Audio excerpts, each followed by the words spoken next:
Hi welcome to real estate channel.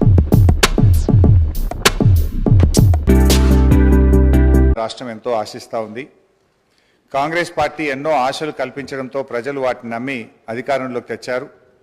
ప్రజలు వారిపై పెట్టుకున్న నమ్మకాన్ని నిలబెట్టుకోవాలని, వారి పాలనలో తెలంగాణ మరింత అభివృద్ధిని, సంక్షేమాన్ని, ఉన్నతిని సాధించాలని బీఆర్ఎస్ పార్టీ ఆకాంక్షిస్తుంది.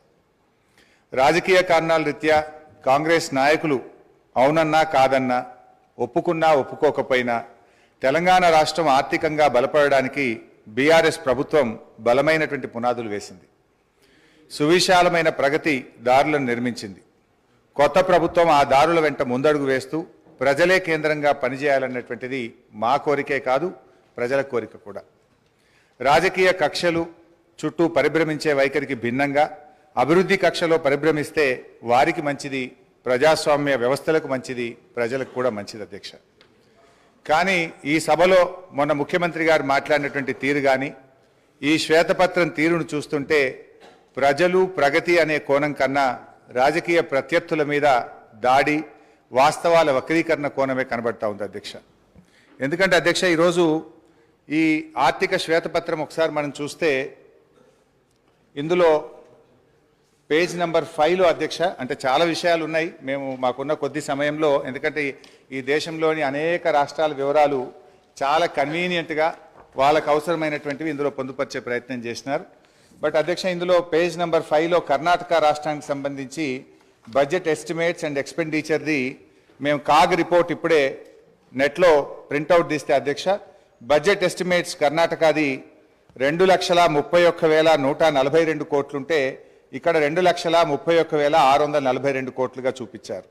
ఎక్స్పెండిచర్ విషయంలో కూడా అధ్యక్ష 2,61,932 కోట్లను చూపించారు.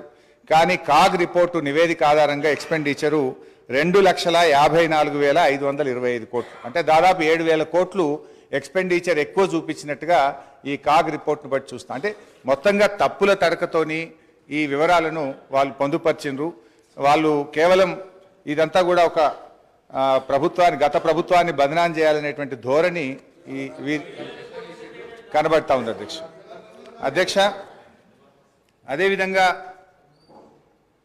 ఇందులో ఉమ్మడి ఆంధ్రప్రదేశ్ వ్యయము, తెలంగాణ వాటా అంటే 1956-57 నుంచి 2013-14 వరకు 41.68% ఖర్చు చేసినట్టుగా గంపగుత్త లెక్క తీసినారు. ఇది మనందరికీ తెలుసు అధ్యక్ష. వాస్తవానికి తెలంగాణ ఉద్యమం ఎందుకు వచ్చింది, ఈ పోరాటాలు ఎందుకు వచ్చినాయి, 69లో ఎందుకు పోరాడినాం అంటే తెలంగాణకు నిధులు తెలంగాణ ప్రాంతంలో ఖర్చు పెట్టాలనే జెంటిల్మెన్ అగ్రిమెంట్ను అమలు చేయకపోవడం వల్లనే ఆ రోజు తెలంగాణ ఉద్యమం వచ్చింది. అంటే దాని మీద గతం మీ కాంగ్రెస్ పార్టీయే, అప్పుడున్నటువంటి కాంగ్రెస్ ప్రభుత్వాలు మరి చాలా కమిటీలు వేసినారు. అప్పటి controller and auditor general Kumar Lalit committee కానీ, supreme court judge Vashishtha Bhargava committee report కానీ, బీపీఆర్ విఠల్ గారి రిపోర్ట్ కానీ, అన్ని రిపోర్ట్లలో కూడా ఏముందంటే తెలంగాణ ఆదాయాన్ని ఆంధ్ర ప్రాంతంలో ఖర్చు పెట్టినారు, తెలంగాణలో ఖర్చు పెట్టలేదని చెప్పి చాలా స్పష్టంగా అనేక రిపోర్ట్లు చెప్పినటువంటి విషయం కూడా మనందరికీ తెలుసు అధ్యక్ష. అందులోనే చూసినట్టయితే ఒకసారి కుమార్ లలిత్ కమిటీ 1956-68 పీరియడ్లో ఒక రిపోర్ట్ ఇచ్చినారు. తెలంగాణ రెవెన్యూ ఇన్కమ్ 102 కోట్లు అయితే మరి Telangana funds spends in Andhra reason 34.09 కోట్లు అని చెప్పి అప్పుడే ఒక రిపోర్ట్ కూడా ఇచ్చారు అధ్యక్ష. అదేవిధంగా వారు మరి జస్టిస్ భార్గవ కమిటీ రిపోర్ట్లో కూడా ఆ వివరాలన్నీ కూడా తేల్చారు. అంటే ఇది నేను ఎందుకు చెప్పే ప్రయత్నం చేస్తున్నా అంటే ఇక్కడ మీరు 41.68% తెలంగాణలో ఖర్చు పెట్టారు అని ఏ లెక్కలైతే చూపించారో ఇది శుద్ధ తప్పు. కావాలంటే దీని మీద ఒక హౌస్ కమిటీ వేయండి, మొత్తం లెక్కలు తీద్దాం, నిజంగా ఎంత ఖర్చు అయిందో కావాలంటే మేము చూపించడానికి, రుజువు చేయడానికి సిద్ధంగా ఉన్నాం. అంటే మీరేంటంటే అది 41.68% ఉమ్మడి ఆంధ్రప్రదేశ్లో ఖర్చు అయింది, అది ఏదో మెరుగ్గా ఉందని చెప్పి చూపించేటువంటి ఒక ప్రయత్నం చేసినారు, which is totally false and wrong అధ్యక్ష. అంటే బేసికల్లీ ఇంకోటి కూడా జరిగింది అధ్యక్ష. నాకు తెలిసిన సమాచారం మేరకు ఈ రిపోర్ట్ ఇదంతా కూడా ఇది ఎవరు తయారు చేసిండ్రు, మీకు తెలంగాణ అధికారుల మీద నమ్మకం లేక మన ముఖ్యమంత్రి గారి పాత గురువు గారి శిష్యులు, ఒక రిటైర్డ్ ఐఏఎస్ అధికారి, ఒక సస్పెండ్ అయినటువంటి ఫైనాన్స్ డిపార్ట్మెంట్ ఆంధ్రప్రదేశ్ అధికారులను పెట్టి ఇదంతా ఒక కుక్కుడప్ స్టోరీ తయారు చేసి ఇది ప్రజల ముందు పెట్టేటువంటి ప్రయత్నం చేస్తూ ఉన్నారు. సరే ఆ వివరాలు వాస్తవాలు వచ్చినప్పుడు నేను అన్ని విషయాలు కూడా బయట పెడతాం అధ్యక్ష. నో ఐ వుడ్ లైక్ మాకు తెలుస్తాయి కదా, అందుకే మాకు తెలిసిన సమాచారం మేరకు అన్నాను. సరే అధ్యక్ష, పేర్లు చెప్పమంటే చెప్తా, ఆధారాలు చూపించమంటే చూపిస్తా. అట్లా నేను ఎందుకంటే అలా బోదలుచుకోలేదు. సో అధ్యక్ష, ఈ మొత్తంగా ఈ రిపోర్ట్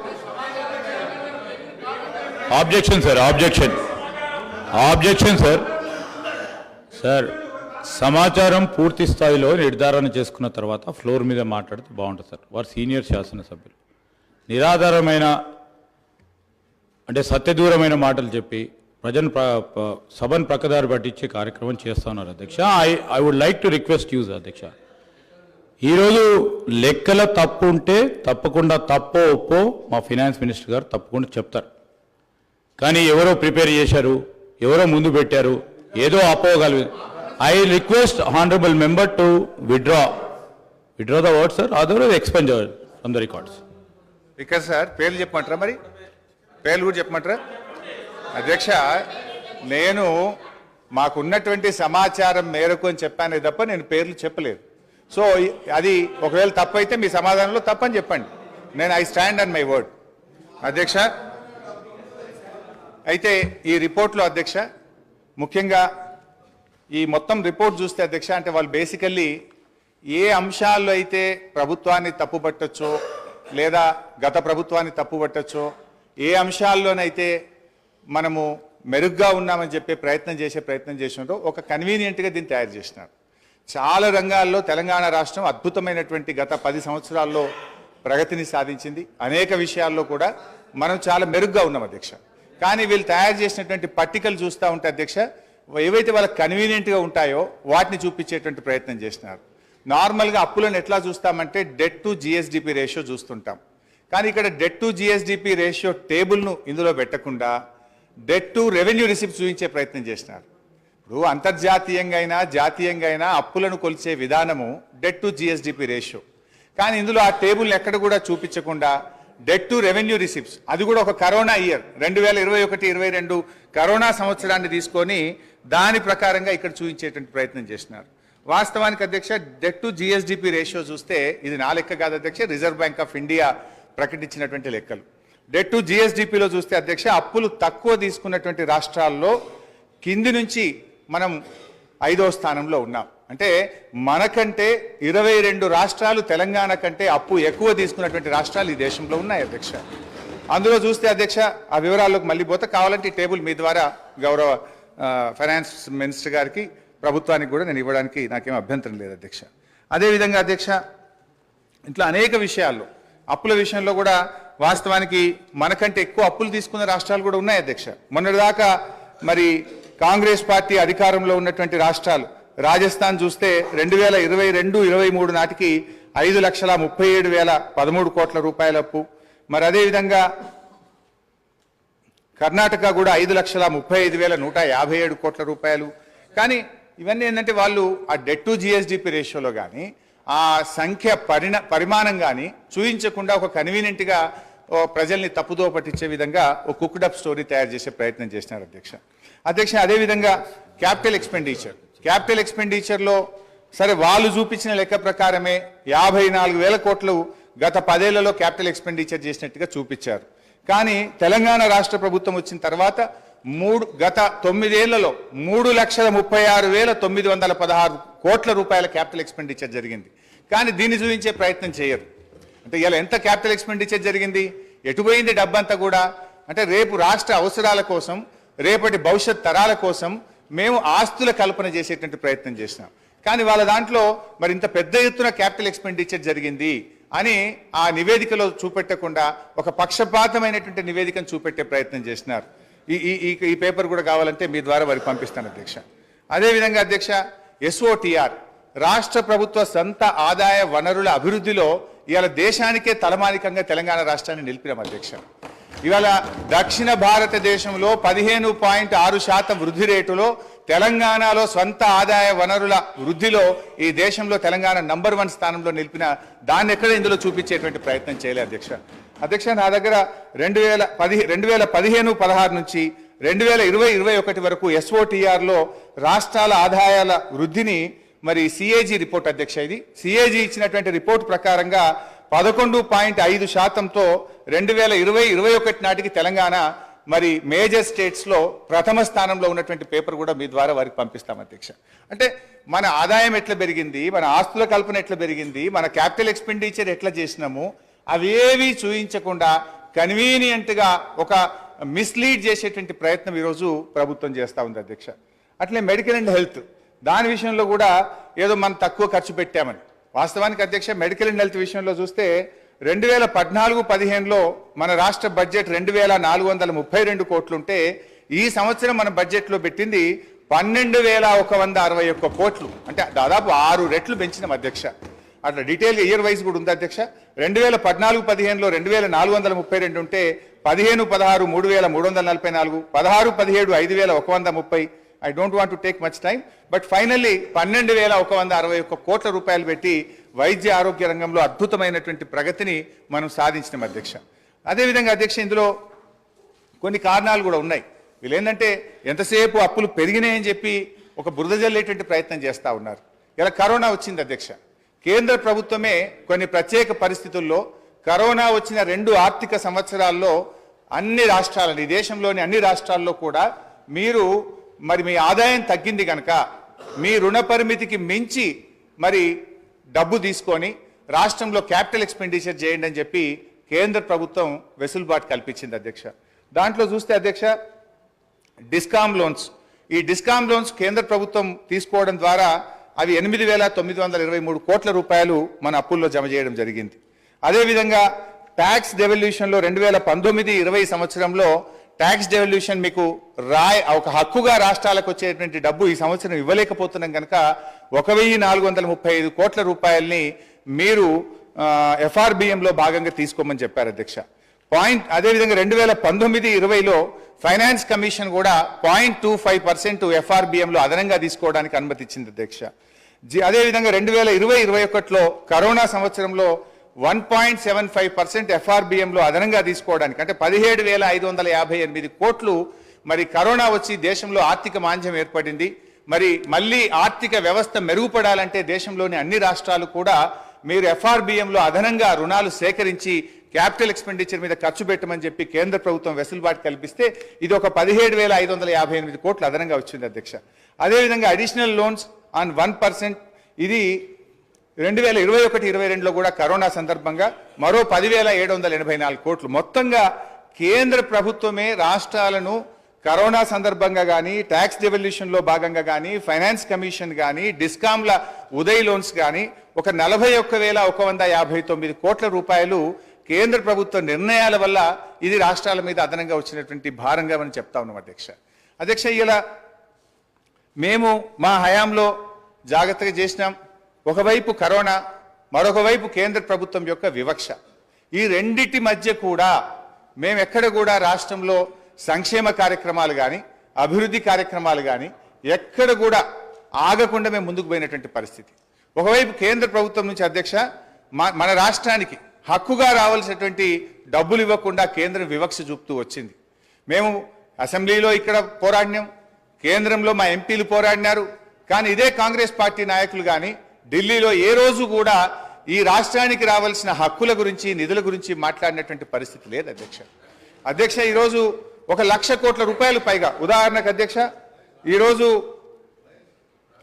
ముఖ్యంగా 15th ఫైనాన్స్ కమిషన్ నుంచి మన రాష్ట్రానికి రావాల్సిన 894 కోట్లు ఇవ్వలేదు అధ్యక్ష. 14th ఫైనాన్స్ కమిషన్ నుంచి 817 కోట్లు, 15వ ఆర్థిక సంఘం నుంచి మనకు, ఇది దేశంలో మొదటిసారి జరిగింది అధ్యక్ష. ఆర్థిక సంఘం ఎప్పుడైనా ఒక రిపోర్ట్ ఇస్తే దాన్ని తూచా తప్పకుండా గత ప్రభుత్వాలు అమలు చేస్తే, ప్రస్తుతం కేంద్రంలో అధికారంలో ఉన్నటువంటి మరి బీజేపీ ప్రభుత్వం 15th ఫైనాన్స్ కమిషన్ 5,374 కోట్ల రూపాయలు సెక్టర్ స్పెసిఫిక్ గా, స్టేట్ స్పెసిఫిక్ గా మన రాష్ట్రానికి ఇవ్వమంటే ఈ డబ్బు ఇవ్వకుండా ఈరోజు కేంద్ర ప్రభుత్వం మన రాష్ట్రానికి అన్యాయం చేసింది అధ్యక్ష. పన్నుల్లో నిజంగా 41% వాటా ఇస్తామని చెప్పారు, కానీ ఎక్కడ కూడా సెస్ల రూపంలో వాళ్ళు కలెక్ట్ చేసుకొని 41% వాటా నిజాయితీగా ఇవ్వకపోవడం వల్ల ఈ రాష్ట్రానికి 44,052 కోట్ల రూపాయలు తక్కువ వచ్చినాయి అధ్యక్ష. ఆంధ్రప్రదేశ్ నుంచి రావాల్సిన విద్యుత్ బకాయిల్లో కేంద్ర ప్రభుత్వం నిర్ణయం తీసుకోక 17,828 కోట్ల రూపాయలు తగ్గినాయి అధ్యక్ష. సిఎస్ఎస్లో మనకు రావాల్సిన డబ్బు ఆంధ్రప్రదేశ్కి ఇచ్చి తిరిగి దాన్ని అడ్జస్ట్ చేయకపోవడం వల్ల 495 కోట్లు, వెనుకబడిన జిల్లాలకు ఇవ్వాల్సిన 1800 కోట్ల రూపాయలు, నీతి ఆయోగ్ రికమెండ్ చేసినటువంటి మిషన్ కాకతీయ, మిషన్ భగీరథకి ఇవ్వాల్సిన 24,205 కోట్లు, వెరసి 1,00,000 కోట్లకు పైగా ఈ రాష్ట్రానికి రావాల్సినటువంటి డబ్బు ఇలా కేంద్ర ప్రభుత్వం నుంచి రాకపోవడం వల్ల కూడా ఆర్థికంగా మనకు ఇబ్బంది కలిగింది. నిజంగా ఈ 1,00,000 కోట్ల రూపాయలు రాష్ట్రానికి వచ్చుంటే ఈ రోజు మనకు ఇంకొక 1,00,000 కోట్ల రూపాయలు అప్పు తక్కువ తీసుకునేటువంటి అవకాశం ఉండేది అధ్యక్ష. అధ్యక్ష, ఈరోజు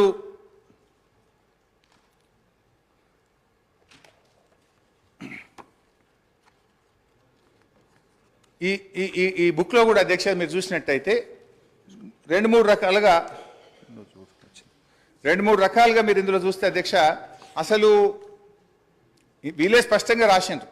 ప్రభుత్వ హామీతో ఎస్పీవీ ద్వారా సేకరించి ఎస్పీవీలు చెల్లించే రుణాలు, అంటే స్పెషల్ పర్పస్ వెహికల్ ద్వారా సేకరించిండ్రు, వాళ్ళే రుణాలు చెల్లిస్తారు, రాష్ట్ర ప్రభుత్వ ఖజానా మీద భారం ఉండదు అని చెప్పి కూడా దాన్ని కూడా ఈరోజు రాష్ట్ర అప్పులుగా చూపించేటువంటి ప్రయత్నం. ఇందులో పేజ్ 24లో కూడా ప్రభుత్వం చెల్లించని మరియు ప్రభుత్వం హామీ లేని రుణాలు 59,414 కోట్ల రూపాయలని మీరే రాశారు స్పష్టంగా. కానీ మీరు ఏం చేసే ప్రయత్నం చేస్తుండ్రు, అన్నీ కలిపి మళ్ళీ లెక్కబెట్టి రాష్ట్ర ప్రభుత్వం ఈరోజు దాదాపు 6,71,000 కోట్ల రూపాయల అప్పు ఉంది అని చెప్తున్నారు. మీరే ఈ బుక్లో అంటారు, ఒకవైపు రాష్ట్ర ప్రభుత్వం చెల్లించని హామీ లేని రుణాలను రాశారు, ప్రభుత్వ హామీతో సేకరించి రాష్ట్ర ప్రభుత్వం ఎస్పీవీలే చెల్లించుకునే డబ్బులని చెప్పినారు, వాటినన్నింటినీ కలిపి అప్పులను ఎక్కువగా చూపించేటట్టు ఒక తప్పుడు ప్రచారానికి మీరు పాల్పడ్డారు. అదేవిధంగా ప్రభుత్వ హామీతో ఎస్పీవీ ద్వారా సేకరించి ప్రభుత్వమే చెల్లిస్తారని కూడా రాసినారు అధ్యక్ష. ఇందులో కూడా చాలా విషయాలు తప్పుగా పెట్టినారు చాలా కార్పొరేషన్స్ను. ఉదాహరణకు ఈరోజు టీఎస్ఐఐసి గురించి రాసినారు. టీఎస్ఐఐసి కానీ, Telangana super speciality hospital corporation కానీ, హైదరాబాద్ మెట్రో వాటర్ వర్క్స్ కానీ, హౌసింగ్ బోర్డు కానీ, రోడ్ డెవలప్మెంట్ కార్పొరేషన్ కానీ, ఇట్లా చాలా విషయాలు, ఇవన్నీ కూడా వాస్తవానికి వాళ్ళ సొంత ఆదాయ వనరుల మీద వాళ్ళు చెల్లిస్తారు అధ్యక్ష.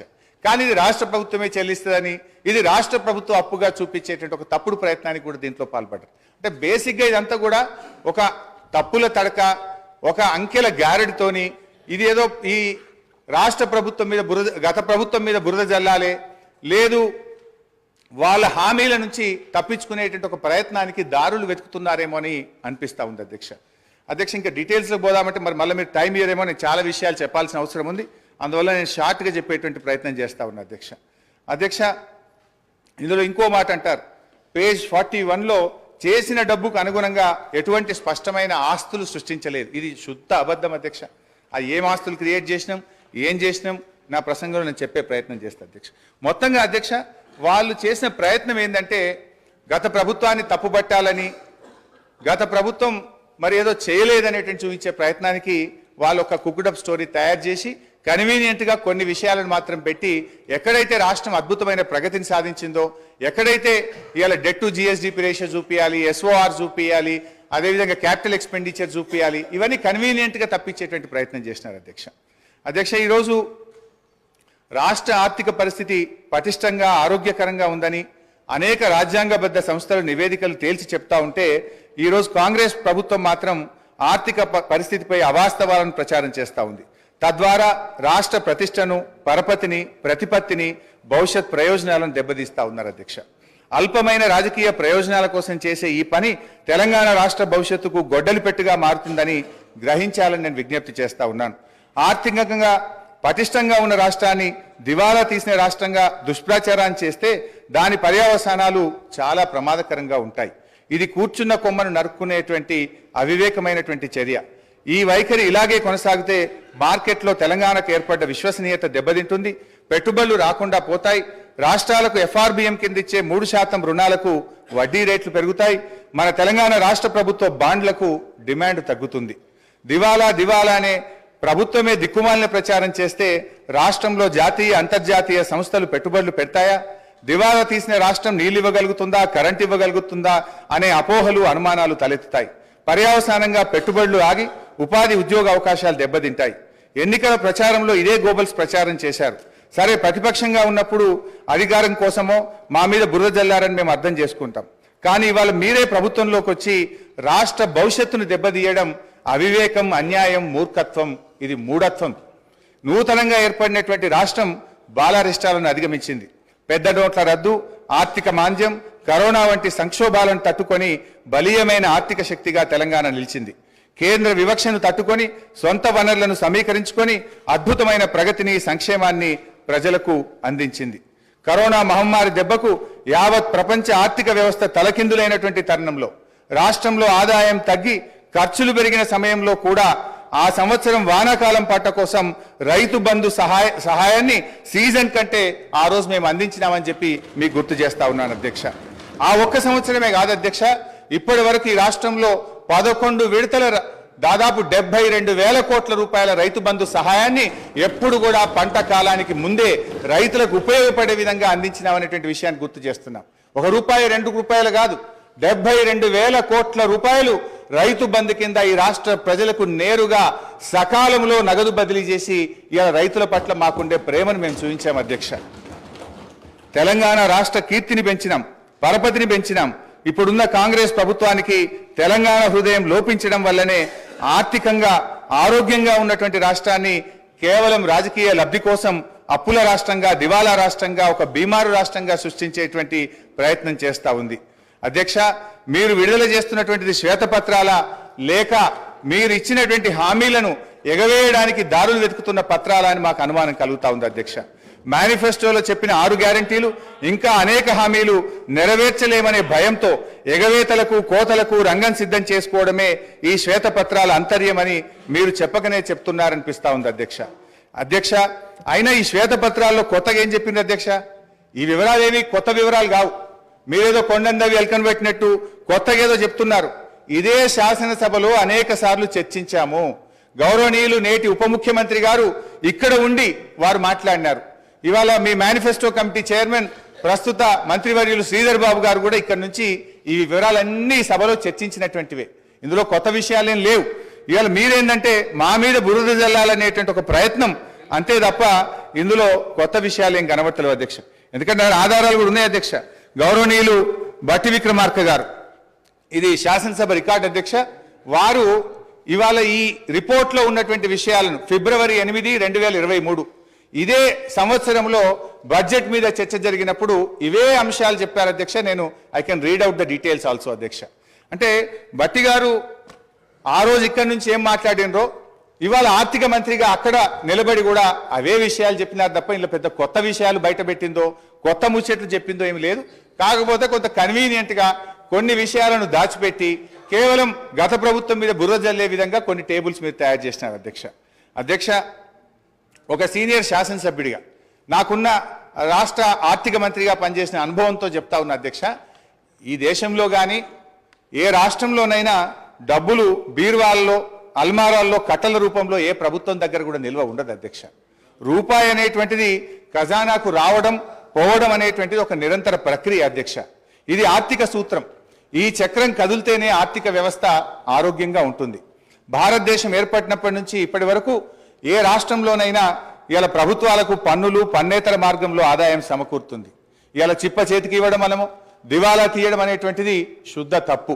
అంటే 2014లో మేము అధికారంలోకి వచ్చినప్పుడు కూడా మేమేమో మాట్లాడలేదే. ఆ రోజు ఖజానా ఖాళీ అని మేమెక్కడ మాట్లాడలేదే. తెలంగాణని అగ్రగామి రాష్ట్రంగా నిలబెట్టాలనే తపనతో మేము పనిచేసినాం. పగతనాన్ని పక్కన పెట్టి పగతనంతో అభివృద్ధి అధ్యక్ష ప్రతిసారి ఇప్పుడు నేను గౌరవ సభ్యుని అడుగుతా ఉన్నా. రాష్ట్రం అంటే ప్రభుత్వం అంటే సార్ వారు అడిగిన దాంట్లో ఒక ప్రశ్న చిన్న అంశం కూడా చెప్తాను. రాష్ట్రం అంటే ప్రభుత్వం అంటే డబ్బులు అలమార్లో ఉంటాయి అంటలేను, కానీ జీతాలు 1వ తారీఖు ఇయ్యలేనటువంటి ఆర్థిక పరిస్థితిని రాష్ట్రంలో ఆర్థిక పరిస్థితి గురించి చెప్తే ఎందుకు ఆర్పాడతారో తెలియదు. ఆర్పాటానికి అట్టహాసానికి ఏం ఇబ్బంది లేదు, కానీ వాస్తవంగా ఉన్నటువంటి లెక్కలు తీసుకుంటే మనం ఇవాళ మేము ప్రగతి భవన్ చూపెడతా ఉన్నారు, లేకపోతే డాక్టర్ అంబేద్కర్ భవన్ చూపెడతా ఉన్నారు. పేదల కంటే డబల్ బెడ్రూమ్ బిల్లు గురించి మాట్లాడతలేదు అధ్యక్ష. ఈ రోజు మా దగ్గర హుస్నాబాద్ సంబంధించి పోతే మున్సిపాలిటీకి సంబంధించినటువంటి అధికారులు ఈ ఇంట్లో ఉంటే చనిపోతామని బోర్డు పెట్టారు. అయినా కూడా ఆ ఇంట్లో నివసించవచ్చు, కానీ ఇటువంటి కూడా డబుల్ బెడ్రూమ్ ఇవ్వలేదు అధ్యక్ష. ఇది వాళ్ళ ప్రభుత్వం యొక్క అంతేకాదు ఇవాళ దాని లెక్క చెప్తా ఉన్నారు ఇవాళ 1,25,000 రూపాయలు నేను బలహీన వర్గాల శాఖకు సంబంధించిన మంత్రిని ఇవాళ అధికారికంగా లెక్కతో చెప్తా ఉన్నా 1,25,000 రూపాయలు గురుకులంలో ఉన్నటువంటి చదువులకు ఇస్తా ఉన్నారు 55,000 రూపాయల దారిలో ఇచ్చేటువంటి బడ్జెట్తో పాటుగా 55,000 రూపాయల బడ్జెట్ 55 రూపాయలు ప్రతి విద్యార్థి కూడా వచ్చేటువంటి పరిస్థితులు చెప్పేది మాత్రం 1,20,000 ఆర్భాటం పేరు ఎన్ని రోజులు నడుపుతారు అధ్యక్ష ప్రచారానికి సంబంధించిన దాని మీద నడుపుకుంటూ అవుతుంటే గ్లోబల్ ప్రచారం చేసి మేము బాగున్నాం బంగారు తెలంగాణ బాగున్నాం అంటే అందరూ బాగున్నాడు చెప్తాను నేను నాకు సంబంధించిన అంశం చెప్తా మీరెందుకు సార్ ఆయన చెప్తారా నేను పార్టీ మినిస్టర్ గారు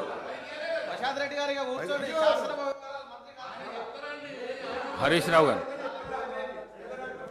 స్పీకర్ గారు ఒకటే రిక్వెస్ట్ దయచేసి మాట్లాడితే ఆర్థిక మంత్రి గారిని మాట్లాడమనండి మీరే ఇందాక సభ ప్రారంభమయ్యేటప్పుడు డిస్టర్బ్ చేయొద్దని చెప్పిండ్రు ఏది పడితే అది అట్లా మాట్లాడితే మరి మళ్ళీ దానికి నేను సమాధానం చెప్పాలి I will deviate from my subject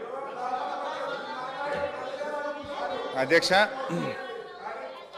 భారతదేశం అధ్యక్ష నేను కొత్త సభ్యుని కావచ్చు కానీ పార్లమెంట్లో ఉన్న చట్టసభల గురించి గౌరవం ఉంది నేను ఎక్కడ కూడా ఒక పొరపాటు మాట మాట్లాడి నేను కూడా అడిగిన డబ్బులు అల్మార్లు ఉంటాయని తెలియనంత అవివేకులు కాదు ఇక్కడ సభ్యులు డబ్బులు అల్మార్లు ఉంటాయి అంటలేను కానీ జీతాలు ఇవ్వలేని పరిస్థితి పెన్షన్లు ఇవ్వలేని పరిస్థితి ఇటువంటి పరిస్థితి ఉంటే రిటైర్ ఉద్యోగులు పెన్షన్ల కొరకు చుట్టూ తిరిగేటువంటి పరిస్థితి ఇవాళ ఇన్స్టాల్మెంట్ల మీద ఇచ్చేటువంటి పరిస్థితి మీరు ఒక ఇల్లు నేను చెప్తే నేను ఎక్కడో చెప్తలేను నా ఉస్మానాబాద్ నియోజకవర్గంలో జరిగిన సంఘటన మీ దృష్టికి తీసుకొస్తాను అధ్యక్ష ఇది తమరికి పంపిస్తారో చూడరు ఈ ఇంట్లో ఇప్పటికి కూడా ఉన్నారు ఇట్లానే అరే మీరు చెప్తే మాట్లాడితే లేకపోతే మమ్మల్ని తెలియకుండా మాట్లాడుతున్నది పొరపాటు అంటున్నా నేను మాకు తెలుసు కదా మాకు కూడా అవగాహన ఉంది అంటున్నా ప్లీజ్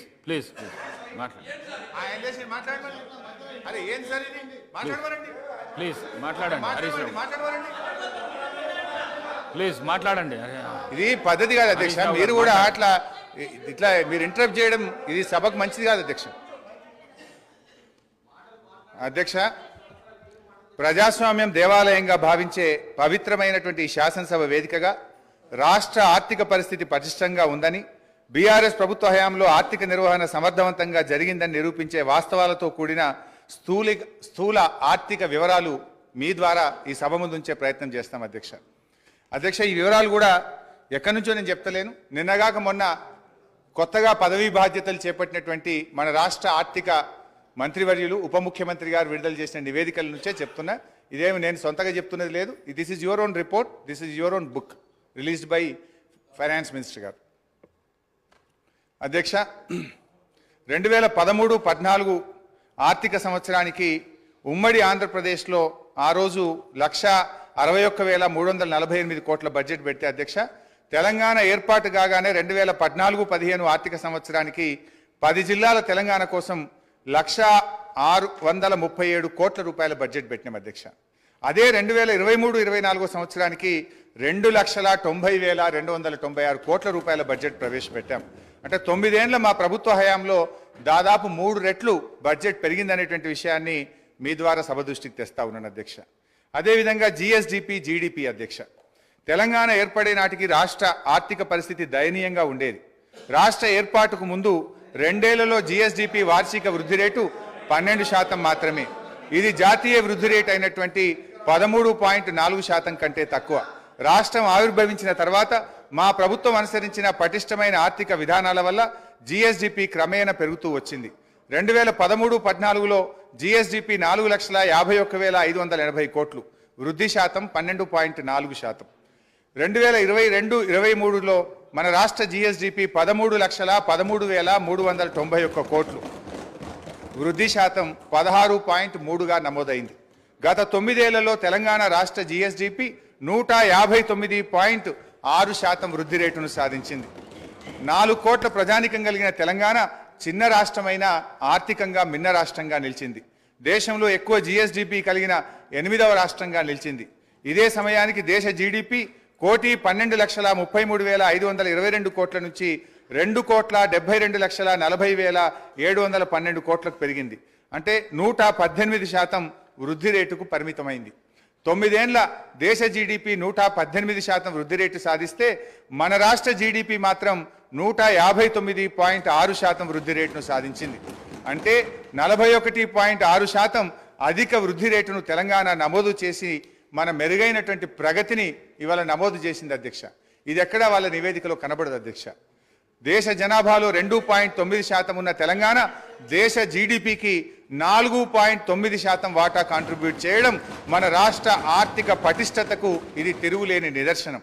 దేశ ఆర్థిక వ్యవస్థకు ఎక్కువ కాంట్రిబ్యూట్ చేస్తున్న టాప్ 5 రాష్ట్రాల్లో తెలంగాణ ఒకటి. దయచేసి ఈ కీర్తి మసకబారేటట్లు ప్రచారం చేయకండి, అది విజ్ఞత కాదు. ఏ రాష్ట్ర ముఖ్యమంత్రి అయినా తన రాష్ట్ర కీర్తిని ఉన్నదానికంటే పెంచుకోవాలే కానీ ఉన్నదానికంటే తగ్గించుకోవడం ఇది మంచిది కాదు అని చెప్పి మీ ద్వారా తెలియజేస్తా ఉన్నాను అధ్యక్ష.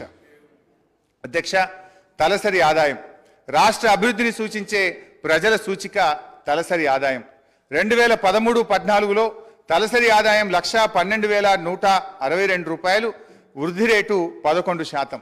2022-23 సంవత్సరంలో తెలంగాణ తలసరి ఆదాయం 3,12,398, వృద్ధి రేటు 15.3%. దేశ తలసరి ఆదాయం 1,72,276 రూపాయల కంటే తెలంగాణ తలసరి ఆదాయం 1,40,122 రూపాయలు ఎక్కువ, అంటే దాదాపు డబుల్ అధ్యక్ష.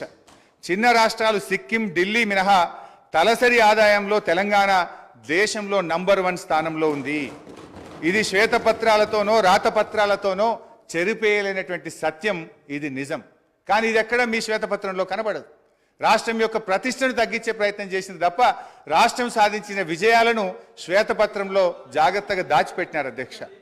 2014లో 10వ స్థానంలో ఉన్న తెలంగాణ ఇప్పుడు మొదటి స్థానానికి ఎగబాకింది అధ్యక్ష. స్వంత పన్నుల రాబడి అధ్యక్ష, నిన్నగాక మొన్న మరి ఆర్బీఐ విడుదల చేసిన తాజా report A state finances A study of budgets మొన్ననే ఈ మధ్యనే రిలీజ్ అయింది. కావాలంటే మీ ద్వారా గౌరవ మంత్రి గారు కూడా పంపిస్తాను అధ్యక్ష. ఇవాళ సొంత పన్నుల రాబడి నుండి ఇవాళ 84.2% రెవెన్యూ ఎక్స్పెండిచర్ చేస్తున్నటువంటి రాష్ట్రాల్లో ఇవాళ దేశంలోనే ద్వితీయ స్థానంలో నిలిచిన అధ్యక్ష. మొదటి స్థానంలో హర్యానా 86.9%తో ఉండగా 84.2%తో తెలంగాణ దేశంలో 2వ స్థానంలో నిలిచిందని ఈ నెల 11న ఆర్బీఐ ఇచ్చినటువంటి రిపోర్ట్లో స్పష్టంగా చెప్పినారు అధ్యక్ష. అదేవిధంగా అధ్యక్ష, అప్పుల విషయంలో కూడా ఇవాళ వాళ్ళు తప్పుదో పట్టించే ప్రయత్నం చేస్తూ ఉన్నారు అధ్యక్ష. ఇవాళ 25% దాటిందని కూడా ఒక దగ్గర నివేదికలు చెప్పినారు అధ్యక్ష. యాక్చువల్గా అది ఎందుకు దాటిందో కూడా ఆ రోజు ఇదే ఆర్థిక శాఖ అధికారులు ఉన్నారు, ఇవాళ ఇదే ఆర్థిక శాఖ అధికారులు ఉన్నారు. కాకపోతే మీరు చెప్పినట్టుగా వాళ్ళు కన్వీనియంట్గా చేసి ఉండొచ్చు. ఈరోజు కరోనా వల్ల, కేంద్ర ప్రభుత్వ నిర్ణయాల వల్ల, ఉదయ్ స్కీమ్స్ కేంద్ర ప్రభుత్వం తీసుకోవడం వల్ల ఇవి కొంత మనం ఆ 25% దాటినటువంటి విషయం ఇది ప్రభుత్వానికి తెలుసు, అధికారులకు దృష్టిలో కూడా ఉంది అధ్యక్ష. అయినా అప్పులు అనేటువంటివి ఏ రాష్ట్రమైనా ఇష్టారీతిన చేసేటువంటి అవకాశం ఉండదు అధ్యక్ష. భారత రాజ్యాంగంలో ఆర్టికల్ 293 ప్రకారం కేంద్ర అనుమతి లేకుండా రాష్ట్రాలు అప్పులు తీసుకోజాలు. Physical responsibility and budget management అనే యాక్ట్ ఉంది. దీన్నే మనం FRBM అని పిలుస్తూ ఉంటాం. ఈ చట్టానికి లోబడి ఫైనాన్స్ కమిషన్ నిబంధనలకు లోబడి మాత్రమే రాష్ట్రాలు అప్పులు తీసుకోవడం సాధ్యమవుతుంది. తెలంగాణ రాష్ట్రం FRBM చట్ట పరిధిలో దాటకుండా ఆర్థిక క్రమశిక్షణ పాటించింది. పరిమితి మేరకు మాత్రమే రుణాలు తీసుకుంది. ఈ వాస్తవాన్ని కప్పిపుచ్చేందుకు ఇవాళ ప్రభుత్వ పెద్దలు ప్రయత్నం చేస్తూ ఉన్నారు అధ్యక్ష. అధ్యక్ష, ఇంకా నిజంగా మేము అప్పులు తీసుకోవాలని అనుకుంటే ఆ రోజు ఎలక్ట్రిసిటీ రిఫార్మ్స్ విషయంలో కేంద్ర ప్రభుత్వం 0.5% మీకు అదనంగా 5 ఏళ్ల పాటు FRBMలో మీకు వెసులుబాటు కల్పిస్తాం, మీరు తీసుకోండి అని చెప్తున్నారు అధ్యక్ష. నిజంగా మాకు అప్పులే తీసుకోవడం అవసరం అనుకుంటే, రాష్ట్ర ప్రయోజనాల కంటే అప్పులు ముఖ్యమని మేము అనుకునుంటే మాకు మరో 35,000 కోట్ల రూపాయలు ఇవాళ అదనంగా వచ్చేది. ఇదే శాసనసభలో అక్కడి నుంచి గౌరవనీయులు ఆనాటి ముఖ్యమంత్రి కేసీఆర్ గారు ఒక మాట చెప్పినారు అధ్యక్ష. ఈ 0.5 FRBM తీసుకోవాలంటే కేంద్ర ప్రభుత్వం పెట్టిన షరతులు ఏంది అధ్యక్ష? బోరు బావుల దగ్గర మీటర్లు పెట్టి రైతుల ఇంటికాడికి బిల్లు పంపించాలని చెప్పి కేంద్ర ప్రభుత్వం షరతు పెడితే ఆనాడు కేసీఆర్ గారు ఇదే నిండు సభలో సభానాయకుడిగా ఆయన చెప్పిన మాటలు మీ ద్వారా కొత్త సభ్యులు ఉన్నారు గుర్తు చేస్తా ఉన్నాను అధ్యక్ష. ఆ రోజు ఏమన్నారంటే ముఖ్యమంత్రి గారు, నా గొంతులో ప్రాణముండంగా రైతుల బోరు బావుల దగ్గర మీటర్లు పెట్టమని చెప్పింది మా నాయకుడు కేసీఆర్ గారు అధ్యక్ష. నిజంగా ఒకవేళ 0.5% FRBM మేము తీసుకుని ఉంటే మాకు మరో 35,000 కోట్లు ఈ రాష్ట్రానికి వచ్చేటి అధ్యక్ష. ఈ విషయాన్ని స్వయంగా నిర్మలా సీతారామన్ గారు ఢిల్లీకి వచ్చినప్పుడు చెప్పింది కదా. నిన్నగాక మొన్న ఎన్నికల ప్రచారంలో నిర్మలా సీతారామన్ గారు ఏం చెప్పారు? ఎస్, మిగతా రాష్ట్రాలు బోరుబావుల దగ్గర మీటర్లు పెట్టమన్నారు కనుక వాళ్ళకి డబ్బులు ఇచ్చినాం. తెలంగాణ మీటర్లు పెట్టలేదు కనుక తెలంగాణ రాష్ట్రానికి డబ్బులు ఇవ్వలేదని చెప్పి గౌరవనీయులు నిర్మలా సీతారామన్ గారే స్పష్టంగా చెప్పారు అధ్యక్ష. అయితే నేను ఈ సందర్భంగా గౌరవ సభా నాయకుడికి ఆర్థిక మంత్రి గారికి కూడా ఒక విజ్ఞప్తి చేయాలనుకుంటున్నా అధ్యక్ష. ఎందుకంటే కాంగ్రెస్ పాలిత రాష్ట్రాలు కూడా ఈ 0.5 సార్ నాకు ఇంకొక 45 నిమిషాలు కావాలి సార్. సో అధ్యక్ష 0.5 అరే ఇది చాలా ఒక్క నిమిషం సార్, ఇది చాలా ముఖ్యమైనటువంటి సబ్జెక్టు. ప్రభుత్వానికి మనకు సూచనలు గౌరవ హరీశ్వరరావు గారు మీకు 30 నిమిషాల టైం కేటాయించబడింది. 30 నిమిషాలు ఇవ్వకండి, ఆయన తీయకండి. ఎందుకు సరిగా 30 నిమిషాలు మాట్లాడడం కూర్చుంటాం. 30 నిమిషాల లోపల మీరు మాట్లాడొద్దు అంటే కూర్చుంటాం సార్. మరి వాళ్ళని మాట్లాడుకోండి, బయట పోయి మాట్లాడుకుంటాం. If you don't want to give us the mic, మొన్న కూడా మీరు మైక్ కట్ చేసిండ్రు, ప్రొటెస్ట్ కూడా అవకాశం ఇవ్వలేదు. మా గొంతు నొక్కుతాం, మీకు మైక్ ఇవ్వమంటే కూర్చుంటాం సార్.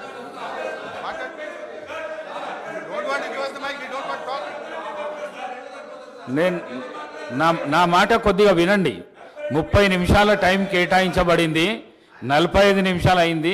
45 నిమిషాల తర్వాత బెల్లు కొడితే కూడా మీరు ఈ విధంగా చేసుడు మంచిది కాదు. మాట్లాడండి హరీశ్వరరావు గారు, మాట్లాడండి సార్. మీరు ఇట్లా బెల్లు కొట్టడం ఇది కరెక్ట్ కాదు సార్. ఇంత మంచి ఇంపార్టెంట్ సబ్జెక్ట్ మీద 39 మంది సభ్యులు ఉన్నాం మేము ఇక్కడ. మీరు ఏది బట్టి అది వాళ్ళు మాట్లాడితే దానికి మేము సమాధానం చెప్పకపోతే ఎట్లా సార్?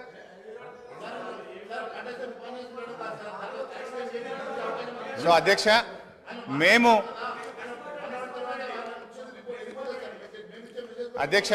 ఈరోజు మీ ద్వారా ప్రభుత్వాన్ని నేను కోరుతా ఉన్నా అధ్యక్ష. ఇవాళ కాంగ్రెస్ పాలిత రాష్ట్రాలు రాజస్థాన్, హిమాచల్ ప్రదేశ్లు కూడా ఈ బోరుబావుల దగ్గర మీటర్లు పెట్టమని ఈ 0.5% FRBM-ను వారు 0.5% FRBM-ను వాళ్ళు యూటిలైజ్ చేసుకున్నారు అధ్యక్ష. నిన్నగాక మొన్న కొత్తగా అధికారంలోకి వచ్చిన కర్ణాటక రాష్ట్రంలో కూడా మేము ఈ 0.5% FRBM వాడుకుంటామని వాళ్ళ బడ్జెట్లో పొందుపరిచారు అధ్యక్ష. నేను దయచేసి ప్రభుత్వాన్ని కోరుతా ఉన్నాను, మీరు ఎట్టి పరిస్థితుల్లో కూడా మరి బోరు బావుల దగ్గర మీటర్లు పెట్టడానికి అంగీకరించొద్దని, ఈ 0.5 FRBM-ను తీసుకోవద్దని కూడా మీ ద్వారా నేను ప్రభుత్వాన్ని కోరుతా ఉన్నాను అధ్యక్ష. ఎందుకంటే అధ్యక్ష, ఆనాడు కేసీఆర్ గారు ఆలోచించింది ఒకటే, 35,000 కోట్లు ముఖ్యమా, 70 లక్షల మంది రాష్ట్ర రైతుల ప్రయోజనాలు ముఖ్యమా అని ఆలోచించిన అధ్యక్ష. 35,000 కోట్ల రూపాయలు వాళ్ళు ఇచ్చే అదనపు అప్పు కంటే మంత్రి గారు అధ్యక్ష సీనియర్ శాసనసభ్యులు హరీష్ రావు గారు మాట్లాడడం ఇది అవాస్తవము. రైతులకి వ్యవసాయపు కరెంటుకి బిల్లు కట్టమని ఏ చట్టము ఏ కేంద్ర ప్రభుత్వం రికమెండ్ చేయలేదు. నేనెందుకు ఇంటర్వ్యూ అవుతున్నానంటే, గతంలో మీ ముఖ్యమంత్రి ఆ విషయంలో అబద్ధాలు మాట్లాడిండు, ఈ రోజు మీరు అబద్ధాలు మాట్లాడుతున్నారు. బిల్లు కట్టమని చెప్పలేదు. నేను ఆ పార్లమెంట్ కమిటీ సభ్యుణ్ణి ఆ విషయం పదే పదే మీరు ప్రస్తావించడం దయచేసి అవాస్తవాలు శాసనసభలో ప్రస్తావించొద్దు. మహేశ్వర్ రెడ్డి గారు అవకాశం వస్తుంది. బోరు బావుల దగ్గర మీటర్లు పెట్టాలని చెప్పింది నిజమా కాదా? ఉత్తమ్ కుమార్ రెడ్డి గారిని అడుగుతున్నా. బోరు బావుల దగ్గర మీటర్లు పెట్టాలని నిజమా కాదా? అధ్యక్ష, ఒకవేళ రైతుల నుంచి బిల్లు వసూలు చేయాలని చెప్పి ఆ రిఫార్మ్స్ లో ఉన్నట్టుగా హరీష్ రావు గారు శాసనసభలో ఇప్పుడే చెప్పారు. ఆ రిఫార్మ్స్ లో రైతుల నుంచి బిల్లు వసూలు చేయమని చెప్పి ఎక్కడా లేదు అని ఆ పార్లమెంట్ కమిటీ సభ్యుడిగా మీకు చెప్తున్నా. అధ్యక్ష, నేను స్పష్టంగా ఉత్తమ్ కుమార్ రెడ్డి గారిని అడుగుతున్నా, బోరు బావుల దగ్గర మీటర్లు పెట్టాలి, ఎంత కరెంటు కాల్చినరో లెక్క తేల్చాలని ఆ రిపోర్ట్ లో ఉందా లేదా అది చెప్పండి. అధ్యక్ష, నేను చాలా స్పష్టంగా చెప్తున్నా, ఉచిత వ్యవసాయానికి ఉచిత విద్యుత్తులో వాళ్ళు ఏమన్నారు, రైతులు బిల్లు కట్టాలని చెప్పి రిఫార్మ్స్ లో ఉందని, ఆ రిఫార్మ్స్ లో రైతులు బిల్లు కట్టాలని లేదు అని నేను ఆ పార్లమెంట్ కమిటీ సభ్యులు మీకు చెప్తున్నా. ఇప్పుడు ఉత్తమ్ గారికి ధన్యవాదాలు. మీటర్లు పెట్టాలని మాత్రం వారు అంగీకరించారు, దాని మీద వాళ్ళు క్లారిటీ ఇవ్వలేదంటే వారు అంగీకరించారు, వారికి ధన్యవాదాలు. ఒకటి రేపు సరే విద్యుత్ మీద డిస్కషన్ ఉంది, మా జగదీష్ రెడ్డి గారు డీటెయిల్గా చెప్తారు. అధ్యక్ష ఎందుకంటే అధ్యక్ష ఈ కేంద్రంలో ఉన్న బీజేపీ వైఖరి ఎట్లా ఉందంటే, గతంలో గ్యాస్ సిలిండర్ల విషయంలో ఏం చేసింది అధ్యక్ష, డబ్బులు మీరు కట్టి ఫుల్ సిలిండర్ తీసుకోండి, సబ్సిడీ మీ అకౌంట్లో వేస్తామని అలాగ దించిండ్రు. దించినాక ఏం చేసిండ్రు అధ్యక్ష, సబ్సిడీ సిలిండర్ ధర 1000 రూపాయలు అయింది, సబ్సిడీ మాత్రం ఎత్తేసిండ్రు అధ్యక్ష.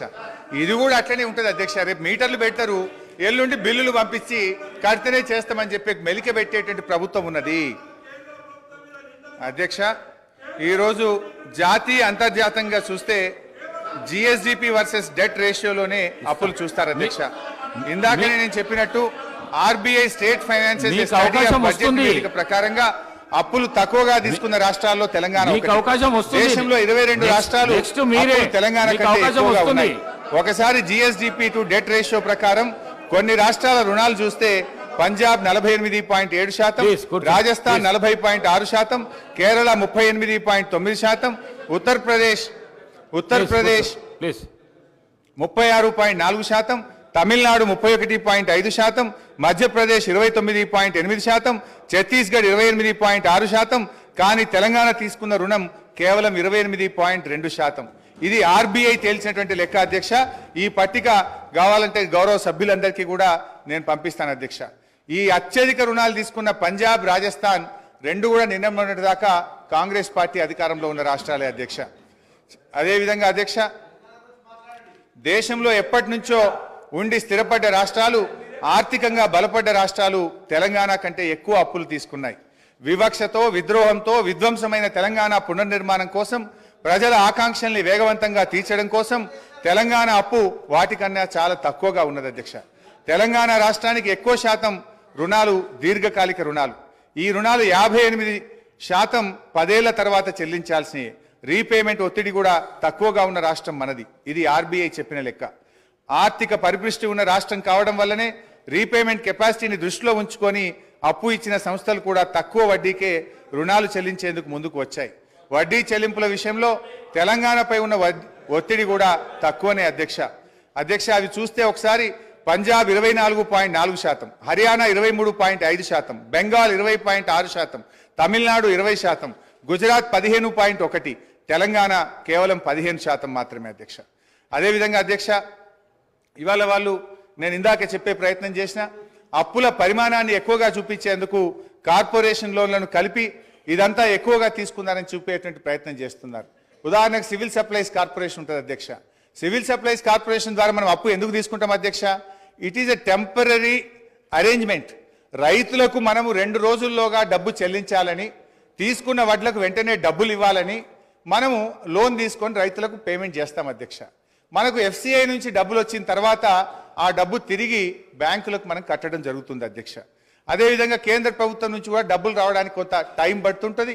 అది మనం ఆ టైం పీరియడ్లో మనము అప్పు తీసుకొని అటు రైతులకు ఇబ్బంది కాకుండా మనం ముందుకు పోతూ ఉంటాం.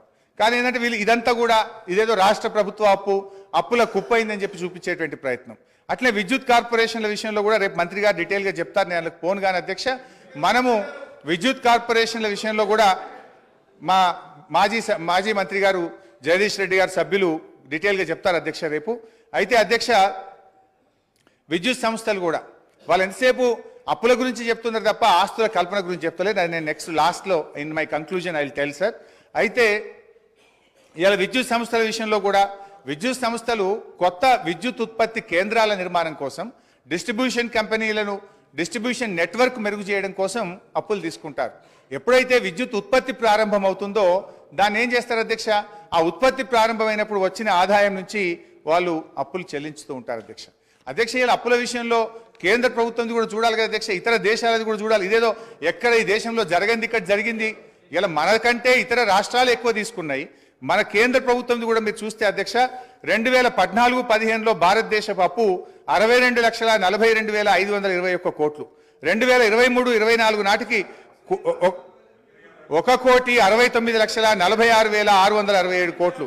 అంటే జీడిపిలో డెట్ రేషియో 56.2%.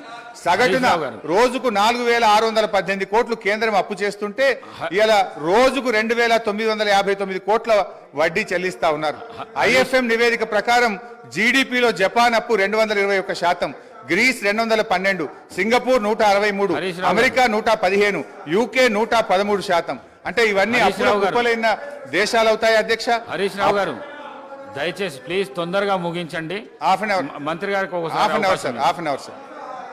అప్పులు ఎందుకు చేశారు, దేనికోసం? అధ్యక్ష, హరీష్ రావు గారు అధ్యక్ష, ఫైనాన్స్ మినిస్టర్ హరీష్ రావు మాట్లాడుతూ సారీ మాజీ మాజీ మాజీ మాజీ మాజీ మాజీ భవిష్యత్తులో ఉండరు కూడా. ఓకే అధ్యక్ష, వారు మాట్లాడుతూ కార్పొరేషన్ తీసుకున్న అప్పులు ప్రభుత్వానికి ఏం సంబంధం, ప్రభుత్వ సంబంధం మాట్లాడుతారు. నేను ఒకటి సూటిగా ప్రశ్నిస్తా ఉన్నా హరీష్ రావు గారిని. ఏదైతే ఇరిగేషన్ కార్పొరేషన్ ద్వారా ప్రాజెక్టుల గురించి అయితే లోన్ తీసుకున్నారో, అట్లాగే మిషన్ భగీరథ ద్వారా అయితే కార్పొరేట్ లోన్ తీసుకున్నారో, మీరు అంటే నీళ్లు తాగే ప్రజల నుంచి డబ్బులు వసూలు చేసి కార్పొరేషన్ దగ్గర కడతారా, ప్రభుత్వ డబ్బుల దగ్గర కడతారా? రైతాంగానికి అయితే మీరు ఇరిగేషన్ పార్టీలో నీళ్ళు ఇస్తా ఉన్నారో, రైతుల దగ్గర పన్నులు వసూలు చేసి కడదాం అనుకున్నారా? అంటే directly or indirectly is it not the responsibility of the government? Definitely it is part and parcel of the government responsibility, not the corporation. ఒకసారి చెప్పండి. ఇదే వేదిక ద్వారా ఒక మాట చెప్పండి. మేము మిషన్ భాగీరథ ద్వారా అయితే నీళ్ళు ఇస్తా ఉన్నామో, ఆ యొక్క ప్రజలు నీళ్లు తాగే ప్రజల దగ్గర నుంచి డబ్బులు వసూలు చేసి కడతారా? చెప్పండి, ఒప్పుకోమని చెప్పండి. రైతుల ప్రాజెక్టుల ద్వారా నీళ్ళు ఇస్తా ఉన్నారో, రైతుల దగ్గర పన్ను సెస్ వసూలు చేసి కడతారా, తిరిగి కడతారా? గవర్నమెంట్ కాదు కట్టేది. Is it not fact? అంటే ప్రభుత్వ రాష్ట్ర ప్రధాని గారు మిస్లీడ్ చేయట్లేదా? Definitely is misleading total state. It fact, ఒప్పుకోమని చెప్పండి. మేము ప్రాజెక్టు కట్టించిన దానిపైన రైతాంగం నుంచి పన్ను వసూలు చేసి కార్పొరేషన్ ద్వారా ఈ రుణాలు చెల్లిస్తామని చెప్పండి. మిషన్ భగీరథ ద్వారా నీళ్ళు అయితే ప్రజలు నీళ్లు తాగుతా ఉన్నారో, ఆ డబ్బులు ప్రజల నుంచి వసూలు చేసి కడతామని చెప్పండి. ఫ్రీ ఇస్తామన్నారు కదా. మీరు సాంకేతికంగా మీరు మీ యొక్క టోటల్గా మీకు ఉన్నటువంటి మేధాశక్తిని ఉపయోగించి, సాంకేతిక పరిజ్ఞానం ఉపయోగించి టెక్నికల్ మాట్లాడుతూ ఉంటే వాస్తవాలే ఉంటాయి. హరీష్ రావు గారు తొందరగా ముగించండి, ఇతర పార్టీలకు కూడా సమయం ఇవ్వాలి. స్పీకర్ సార్ దయచేసి ఒక 30 నిమిషాలు కల్పించండి, మీ దయ ఉండాలి సార్. 10 నిమిషాల్లో కూడా ముగించండి దయచేసి ప్లీజ్. ఇది రాష్ట్ర ప్రయోజనాల కోసం సార్, నా కోసం కాదు సార్. అధ్యక్ష, గౌరవనీయులు మంత్రి గారు జూపల్లి గారు ఒక విషయం అడిగారు అధ్యక్ష. మీ హయాంలో అధ్యక్ష, ఇక నేను మళ్ళీ చెప్తేనేమో నా సబ్జెక్ట్ డీవియేట్ అయితే మళ్ళీ టైం కట్ అవుతుంది. That's my problem. సో అధ్యక్ష, మేము మీ హయాంలో వచ్చిరాని నీళ్ల కోసం నీటి తీరువా వసూలు చేసిన చరిత్ర కాంగ్రెస్ పార్టీది అయితే, నీటి తీరువాను రద్దు చేసి ఉచితంగా నీళ్లు ఇచ్చిన చరిత్ర బీఆర్ఎస్ పార్టీది. పాత నీటి తీరువా బకాయిలను రద్దు చేసినాం.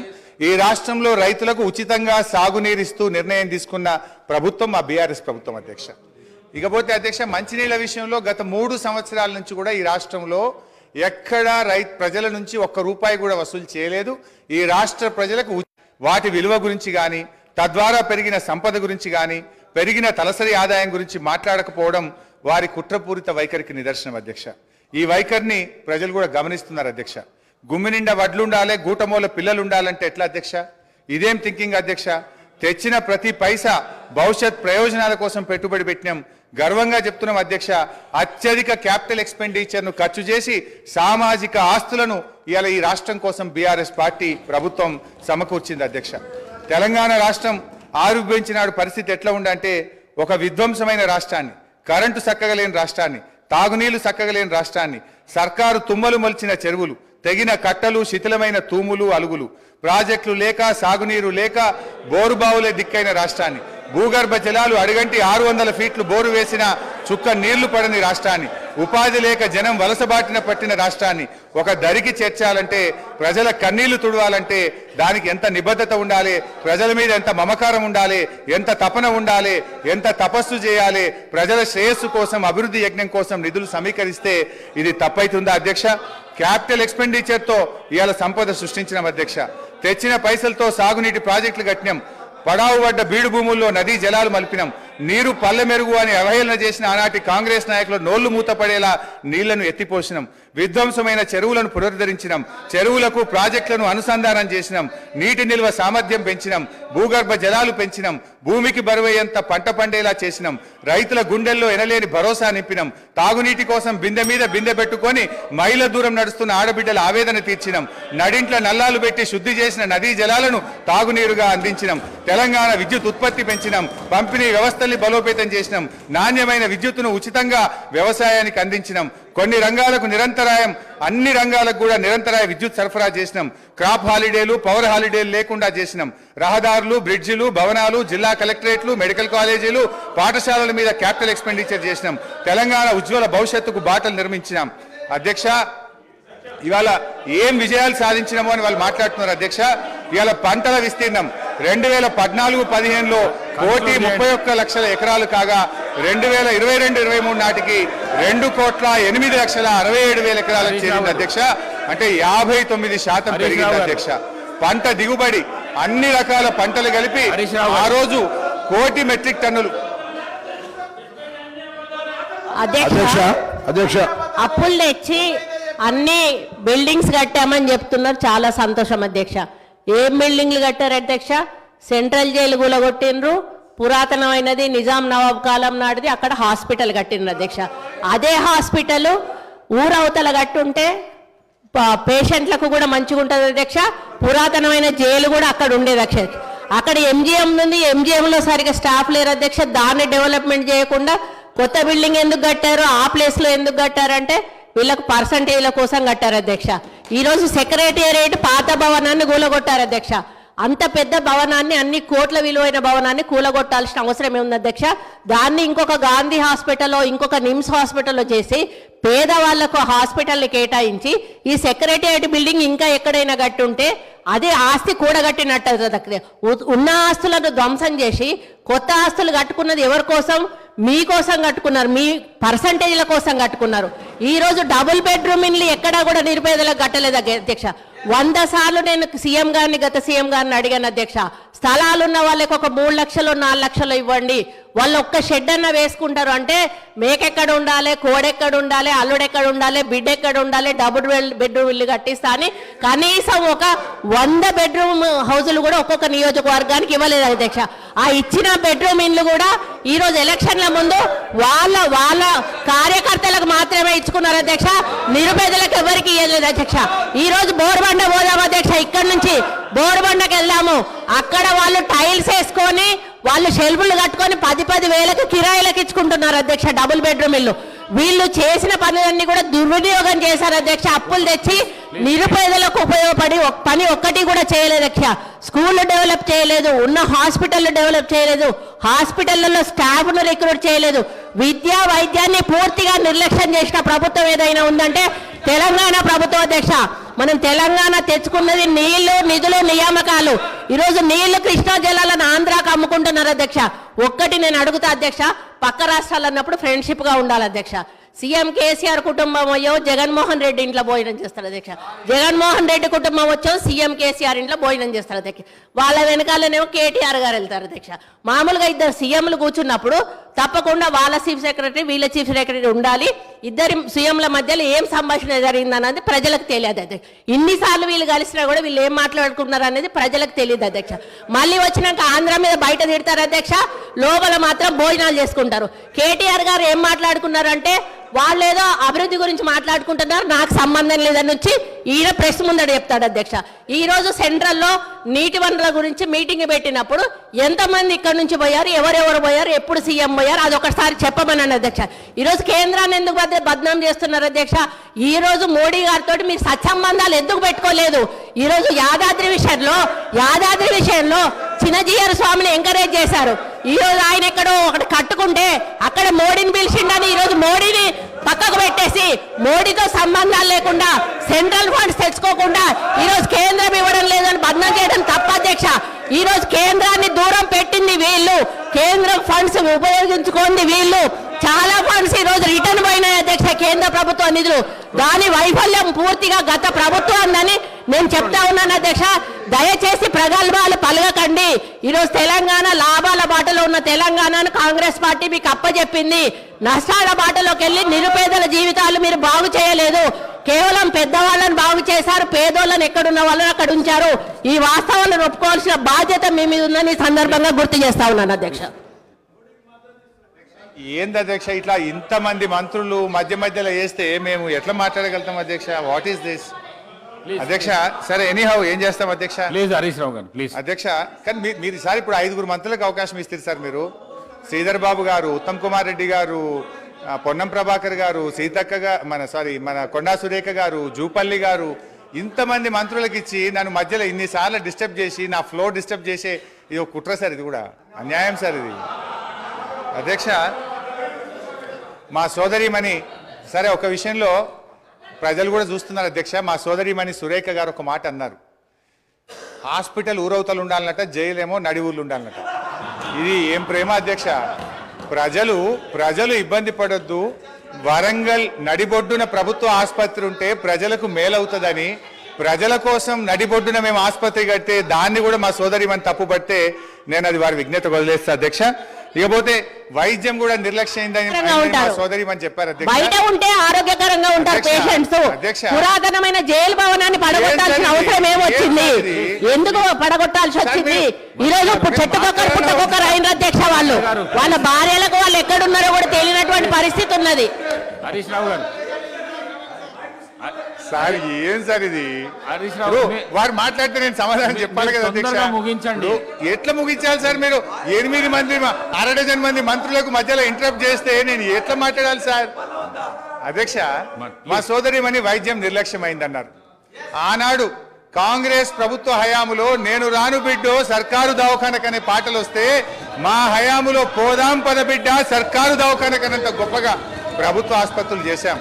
ఆ రోజు ప్రభుత్వ ఆసుపత్రుల్లో డెలివరీలు 30% అయితే ఈ రోజు 78% ప్రభుత్వ ఆసుపత్రుల్లో డెలివరీలు జరుగుతూ ఉన్నాయి.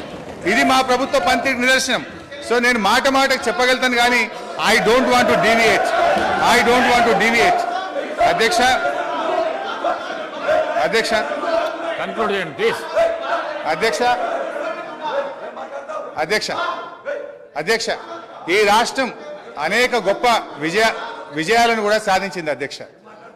2014-15లో 1,30,00,000 ఎకరాలు సాగైతే అధ్యక్ష ఈ సంవత్సరం 2,08,67,000 ఎకరాలు అంటే 59% అదనంగా సాగు సాధించాం అధ్యక్ష. వానకాలంతో పోటీ పడేలా యాసంగి సాగు జరుగుతూ ఉంది. పక్క రాష్ట్ర కూలీలు వచ్చి ఇవాళ తెలంగాణలో ఉపాధి పొందుతున్నటువంటి పరిస్థితి అధ్యక్ష. గత సంవత్సరం వరి ఉత్పత్తి 2,58,16,487 మెట్రిక్ టన్నులకు పెరిగింది అధ్యక్ష. పౌర సరఫరాల సంస్థ ద్వారా 2014-15లో 24 లక్షల మెట్రిక్ టన్నుల ధాన్యం సేకరిస్తే 2020-21లో 1,41,00,000 మెట్రిక్ టన్నుల ధాన్యం సేకరించాం అధ్యక్ష. 2014-15లో 3,392 కోట్ల విలువైన ధాన్యం మాత్రమే కొనుగోలు చేస్తే ఇప్పుడు అదే సంస్థ గత సంవత్సరం 27,037 కోట్ల విలువైనటువంటి ధాన్యాన్ని కొన్నది అధ్యక్ష. అంటే 483% వడ్ల కొనుగోలులో వృద్ధి సాధించిన అధ్యక్ష. 9 ఏళ్లలో రైతుల నుంచి 1,34,768 కోట్ల విలువైన ధాన్యాన్ని కొనుగోలు చేసిన అధ్యక్ష. ఇది నిజం కాదా అధ్యక్ష? అన్ని రకాల పంటలు కలిపి మేము అధికారంలోకి వచ్చినాడు కోటి మెట్రిక్ టన్నుల పంట దిగుబడి వస్తే ఇవాళ 4 రెట్ల అధ్యక్ష 4 కోట్ల మెట్రిక్ టన్నుల పంట దిగుబడి వచ్చింది అధ్యక్ష. ఇరిగేషన్లో దాదాపు వాళ్ళ విజ్ఞత లేకపోతే వాళ్ళకు వదిలేద్దాం. మీరు కొద్దిగా నిశ్శబ్దంగా పీపుల్ ఆర్ అబ్జర్వింగ్. వాళ్ళ విజ్ఞతకు వదిలేద్దాం. స్పీకర్ గారు సభానాయకుడు చూసుకుంటారు. ఎల్ఏ మినిస్టర్ గారు కంట్రోల్ చేసుకోవాలి అధ్యక్ష. నిజాలు చెప్తుంటే వినే ఓపిక లేకపోతే ఎట్లా అధ్యక్ష? వాళ్ళకు మీరు కన్క్లూడ్ చేయండి ప్లీజ్ అధ్యక్ష. 15 నిమిషాలు అధ్యక్ష, 15 minutes అధ్యక్ష. ఇరిగేషన్లో దాదాపు అధ్యక్ష 200 TMCల కొత్త రిజర్వాయర్ల సామర్థ్యాన్ని ఇలా మేము రాష్ట్రంలో ఏర్పాటు చేసినాం అధ్యక్ష. 200 TMCలు అంటే TMCల రిజర్వాయర్లు కొత్తగా ఈ రాష్ట్రంలో రావాలంటే దానికి డబ్బు ఖర్చు కాదా అధ్యక్ష? ఒక కాళేశ్వరం కానీ, పాలమూరు ఎత్తిపోతల పథకం కానీ, మిడ్మానేర్ కానీ, గౌరవెల్లి కానీ, కల్వకుర్తి, నెట్టంపాడు, భీమా, తుమ్మిళ్ళ ఈ పెండింగ్ ప్రాజెక్టులను పూర్తి చేయడం దాదాపు 200 TMCల కొత్త రిజర్వాయర్ల సామర్థ్యం తెచ్చిన అధ్యక్ష. అదేవిధంగా విద్యుత్ స్థాపిత సామర్థ్యం 7,778 మెగావాట్ల నుంచి 18,567 మెగావాట్లకు పెంచిన అధ్యక్ష. కొత్తగా 33 జిల్లా కలెక్టరేట్లను 1,649 కోట్ల రూపాయలతో చేపట్టి 25 కలెక్టరేట్లు పూర్తి చేసిన అధ్యక్ష. రోడ్ల అధ్యక్ష కొత్తగా 8,218 కిలోమీటర్ల డబుల్ లైన్ రోడ్లు, 321 కిలోమీటర్ల 4 లైన్ రోడ్లు, 39 కిలోమీటర్ల 6 లైన్ రోడ్లు, 382 బ్రిడ్జిలు పూర్తి చేసి ఈ రాష్ట్రానికి ఆస్తిని క్రియేట్ చేసిన అధ్యక్ష. గురుకులాల అధ్యక్ష ఆ రోజు కాంగ్రెస్ పాలనలో 293 గురుకులాలుంటే 1,022 గురుకులాలకు పెంచిన అధ్యక్ష. అంగరంగ వైభవంగా 1,200 కోట్లతో యాదాద్రి దేవాలయం కట్టినాం. ఈ రాష్ట్రంలో దేవాలయాల అభివృద్ధికి 2,800 కోట్లు ఖర్చు పెట్టాం. ఐటీ ఉత్పత్తులు 57,000 కోట్ల నుంచి 2,41,000 కోట్లకు 4 రెట్లు పెంచినాం అధ్యక్ష. ఐటీ ఉద్యోగాలు 3,23,000 నుంచి 9 లక్షలకు దాదాపు 3 రెట్లు ఐటీ ఉద్యోగాలు పెంచాం అధ్యక్ష. మెడికల్ హెల్త్ డిపార్ట్మెంట్ లో నీతి ఆయోగ్ ఆ రోజు 11వ ర్యాంక్ ఇస్తే ఇవాళ 3వ ర్యాంక్ వచ్చింది అధ్యక్ష. మాతృ మరణాలు 92 నుంచి 43కు తగ్గించాం. శిశు మరణాలు 39 నుంచి 21కి తగ్గించాం. ఐసీయూలు 5 నుంచి 80కి పెంచాం. డయాలసిస్ సెంటర్లు 3 నుంచి 82కి పెంచాం. 500 బస్తీ దవాఖానాలు పెట్టాం. ఇలా బ్రహ్మాండంగా వరంగల్ హెల్త్ సిటీ టిమ్స్ ఆసుపత్రులు కట్టాం. మిషన్ భగీరథ ప్రతి ఇంటికి స్వచ్ఛమైన శుద్ధి చేసిన త్రాగునీరు అందించి ఫ్లోరైడ్ రహితంగా ఈ రాష్ట్రాన్ని మార్చాం. వర్షాకాలంలో అంటు రోగాలు లేకుండా ప్రజల జీవన ప్రమాణాలు పెంచాం. మిషన్ కాకతీయ ద్వారా చెరువులు బాగా చేసి ఇవాళ నీటి సామర్థ్యాన్ని పెంచాం. ఆయకట్టును పెంచాం. పోలీస్ కమాండ్ కంట్రోల్ ను మన జిల్లాల్లో పోలీస్ కేంద్రాలు కట్టాం. గ్రౌండ్ వాటర్ టేబుల్ ఈ రోజు 56% గ్రౌండ్ వాటర్ టేబుల్ పెరిగింది. ఇవాళ గ్రౌండ్ వాటర్ దేశంలోని అత్యధికంగా పెరిగినటువంటి రాష్ట్రం ఇవాళ తెలంగాణ రాష్ట్రం అధ్యక్ష. అధ్యక్ష ఒక 10 నిమిషాలు ప్లీజ్ అధ్యక్ష. ఇవాళ వెలకట్టలేని సామాజిక మార్పులు అధ్యక్ష. మిషన్ భగీరథలో ఫ్లోరోసిస్ ఇవాళ మటుమాయమైంది. మైళ్ళ దూరం ప్రయాణించి నీళ్లు మోసే బాధలు తప్పాయి. నిరంతర కరెంటు సరఫరాతో ఇన్వర్టర్లు, కన్వర్టర్లు, జనరేటర్లు మూలన పడ్డాయి. అర్ధరాత్రి పొలాలకు నీళ్లు వెళ్లి పెట్టే బాధలు తప్పాయి. పాము కాట్లు లేవు, కరెంటు షాకులు లేవు. రైతులకు మనోవేద లేకుండా చేశాం. ఎంతో మంది ప్రాణాలు కాపాడాం. వీటన్నిటికి విలువ ఎలా కట్టాం అధ్యక్ష? నీళ్లు, కరెంటు సమస్యలు లేకపోవడంతో, రైతు బంధుతో, అన్నదాతకు భరోసా ఇచ్చే చర్యలు తీసుకోవడంతో రైతుల జీవితాల్లో ఇప్పుడిప్పుడే వెలుగు వస్తా ఉంది. ఇలా భూముల విలువ కూడా ఎంత పెరిగింది అధ్యక్ష? ఇక్కడ ఉండే ఎమ్మెల్యేలకు కూడా చాలా మందికి భూములు ఉన్నాయి. 2014కు ముందు ₹1,00,000, 2,00,000 రూపాయలు ధర లేని భూములు ఇవాళ పెద్ద ఎత్తున పెరిగింది అధ్యక్ష. అధ్యక్ష జస్ట్ ఐ విల్ కంక్లూడ్ అధ్యక్ష. అధ్యక్ష ఈ రోజు ఒక విషయం అధ్యక్ష, ఐఎమ్ ట్రైంగ్ టు కంక్లూడ్ అధ్యక్ష. ఇవాళ ముఖ్యమంత్రి గారు ప్రాజెక్టులు కట్టినా, ప్రగతి భవన్ కట్టినా ప్రజల కోసమే కట్టినాం అధ్యక్ష. కానీ వీళ్ళు ఏం చేసిందంటే అధ్యక్ష, ప్రాజెక్టుల మీద దుష్ప్రచారం, చివరికి ప్రగతి భవన్ మీద కూడా దుష్ప్రచారం చేసినారు. సరే, మొన్న గౌరవనీయులు బట్టి విక్రమార్క గారు ప్రగతి భవన్ లో గృహప్రవేశం చేసినారు. చాలా సంతోషం, వారికి నా శుభాకాంక్షలు. అయితే అధ్యక్ష, గతంలో ఇదే నాయకులు ఏమని చెప్పింది అధ్యక్ష? ప్రగతి భవన్ లో 150 గదులున్నాయని, బుల్లెట్ ప్రూఫ్ బాత్రూమ్లు ఉన్నాయని, 250 సీట్లున్న సినిమా థియేటర్లు ఉన్నాయని, స్విమ్మింగ్ పూల్లు ఉన్నాయని చెప్పిండ్రు. మరి ఇప్పుడు బట్టి గారు చెప్పాలి ఎన్ని రూములు ఉన్నాయో, స్విమ్మింగ్ పూల్లు ఉన్నాయా, ఏమున్నాయో ఇప్పుడు బట్టి గారు సమాధానం చెప్పాలి. అధ్యక్ష, మా నాయకుడు తన కోసం ఆలోచించలే. మొన్న ఆసుపత్రి నుంచి డిశ్చార్జ్ అయితే కనీసం ఆయన ఒక ఉండడానికి ఇల్లు కూడా కట్టుకోలే అధ్యక్ష. ఎమ్మెల్యేగా ఉన్నప్పుడు 500 గజాల స్థలంలో కట్టుకున్న ఇంటికి, అదే పడావుబడ్డ ఇంటికి సున్నం వేసుకొని తిరిగి ఆ ఇంటికే పోయి ఉన్నటువంటి ఇవాళ నిజాయితీ మా ప్రభుత్వాన్ని, మా కేసీఆర్ అధ్యక్ష. ఇవాళ కాళేశ్వరం విషయంలో కానీ, మేడిగడ్డ విషయంలో కూడా ఇదే బురద చల్లే ప్రయత్నం చేస్తూ ఉన్నారు. నేను చూస్తూ ఉన్నా ఇవాళ ఉత్తమ్ కుమార్ రెడ్డి గారు వారు చాలా సందర్భాల్లో వారు కానీ వీళ్ళ నాయకులు కానీ చెప్తా ఉన్నారు. ఏమని చెప్తున్నారు? మేము సిట్టింగ్ జడ్జితో విచారణ జరుపుతామని చెప్తున్నారు. అధ్యక్ష, ఐ డిమాండ్ వెంటనే సిట్టింగ్ జడ్జితో విచారణ జరపండి అధ్యక్ష. బంగారాన్ని నిప్పుల్లో దాన్ని కాల్చితేనే దాని మేలిమి బయటపడుతుంది. నిజమేందో ప్రజలకు తెలవాలి, బంగారం ఏందో కంచేందో ప్రజలకు అర్థమవుతుంది. నేను ఒకటే కోరుతా ఉన్నా ఇలా, ఎందుకంటే అధ్యక్ష గతంలో ఒక నిమిషం అధ్యక్ష, దయచేసి కంక్లూడింగ్ జస్ట్ 3 minutes అధ్యక్ష. దాదాపు 80,000 కోట్లు ఖర్చయిన కాళేశ్వరానికి 1,00,000 కోట్లకు ఇవాళ అవినీతి జరిగిందని చేసిన వీళ్ళ అవినీతి ప్రచారం గోబల్స్ గా పెద్ద ఎత్తున ప్రచారం చేశారు అధ్యక్ష.